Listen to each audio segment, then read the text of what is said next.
యేసుక్రీస్తు నామమున మీ అందరికీ నా వందనాలు నేను తెలియజేస్తున్నాను. దేవుడు ఎంతో గొప్పవాడు.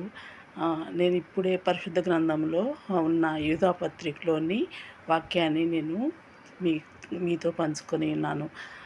దేవుడు చెప్తున్నాడు, అంచె దినములలో మనుషులు అనేకులు తమ దురాశల చొప్పున బ్రతుకుతారు అని.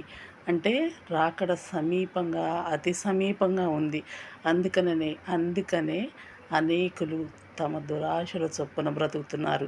వాళ్ళకి అనిపిస్తుంది, వాళ్ళ దురాశలన్నీ కరెక్ట్ అనిపిస్తున్నాయి, మంచివి అనిపిస్తున్నాయి. ఏ దుష్టకార్యం చేయాలనిపిస్తే ఆ దుష్టకార్యాలన్నీ చేస్తున్నారు. అందుకు తగిన శిక్ష కూడా వారికి లేదు. అయితే ఈ లోకంలో వాళ్ళు శిక్షింపబడకపోయినా మనకి ఏ బాధ లేదు. ఎందుకంటే యుగ యుగాలు నిత్య నరకాగ్నిలో వాళ్ళు ఉంటారు. అయితే వాళ్ళు నిత్య నరకాగ్నికి వెళ్ళాలని మనం ఎవరం కోరుకోం. కానీ ఎవరు దుష్ట కార్యాలు చేస్తే వారు నిత్య నరకాగ్నిలో ఉంటారని పరిశుద్ధ గ్రంథంలో వ్రాయబడింది. ఈ లోకంలో మంచివారు కూడా చెప్తుంటారు. ఎవరైతే మంచివారు ఉన్నారో వాళ్ళు అంటుంటారు, చెడ్డ కార్యాలు చేసేవారందరూ నిత్య నరకాగ్నికే వెళ్తారని. నిత్య నరకాగ్ని అంటే సరదాగా ఏమి ఉండదు కదా. యుగాలు నిప్పుల్లో కాలడం, అగ్నిలో కాల్చబడడం బహుభయంకరం. పరిశుద్ధ గ్రంథంలో వ్రాయబడింది, అక్కడ అగ్ని ఆరదు, పురుగు చావదు అనుంది. అగ్ని ఎట్టి పరిస్థితుల్లో అక్కడ ఆరిపోదట. అక్కడ ఏ రాజకీయ నాయకులు ఆపలేదు ఆ అగ్నిని. ఏ గొప్ప డబ్బు ఆపలేదు ఆ అగ్నిని. ఏ దుష్ట కోరికలు ఆపలేవు అక్కడ అగ్నిని. ఇక్కడ దుష్ట కోరికలన్నీ నెరవేర్చుకుంటున్నారు. ఏం చేయాలంటే అవి చేసేస్తున్నారు.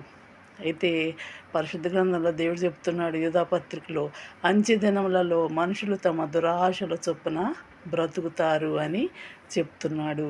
కాబట్టి మీరు జాగ్రత్తగా ఉండండి అంటున్నాడు.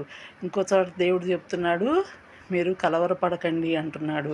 ఆయన అంటున్నాడు, యోహాను సువార్త 14వ అధ్యాయంలో చెప్తున్నాడు, మీ హృదయములను కలవరపడనీయకండి అంటున్నాడు.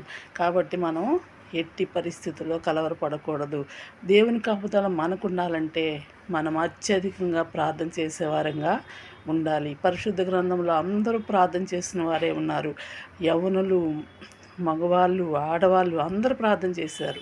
ఈ దినాల్లో అనేకులు ప్రార్థనాపరులుగా ఉండడం లేదు. యూత్ అంటే ఆడవాళ్ళైనా, మగపిల్లలైనా, ఆడపిల్లలైనా, లేదా స్త్రీలైనా, పురుషులైనా ఎవరైనా ప్రార్థన చేయాలని పరిశుద్ధ గ్రంథంలో ఉంది. మనం అగ్నిలోంచి తప్పింపబడాలంటే ఖచ్చితంగా ప్రార్థన చేయాలి. చిన్న ప్రార్థనైనా యథార్థంగా చేస్తే చాలు. పెద్ద ప్రార్థన చేయాలని నేను చెప్పడం లేదు, కానీ చిన్న ప్రార్థనైనా యథార్థంగా చేస్తే దేవుడు ఖచ్చితంగా జవాబిస్తాడు. పరిశుద్ధంగా మనం